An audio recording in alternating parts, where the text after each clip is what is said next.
హైదరాబాద్ని ముసురు కమ్మేసింది. నిన్న రాత్రి నుంచే సిటీలోని పలు ప్రాంతాల్లో భారీ వర్షం పడుతోంది. ప్రస్తుతం ఆబిడ్స్ కోటి నుంచి మొదలుపెట్టి చికటపల్లి, నారాయణగూడ చుట్టుపక్కల వర్షం పడుతోంది.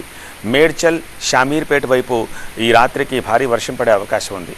కూకట్పల్లి, సికింద్రాబాద్, గచ్చిబౌలి ప్రాంతాల్లోనూ వచ్చే 1-2 గంటల్లో జడివాన పడుతుందని వాతావరణ శాఖ చెబుతోంది.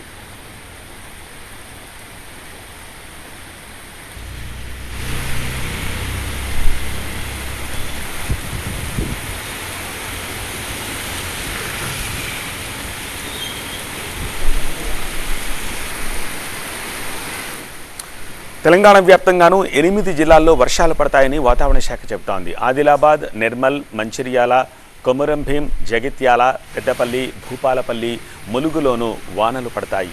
భారీ ఉరుములు మెరుపులతో వర్షం పడే అవకాశం ఉందని ప్రజలు అప్రమత్తంగా ఉండాలని వాతావరణ శాఖ హెచ్చరిస్తోంది. ఇటు వాయవ్య బంగాళాఖాతాన్ని ఆనుకొని అల్పపీడనం కొనసాగుతోంది. ఇవాళ రేపు ఉత్తరాంధ్రలోనూ పలు చోట్ల వర్షాలు కురిసే అవకాశం ఉంది. మత్స్యకారులు చేపల వేటకు వెళ్లొద్దని సూచిస్తున్నారు.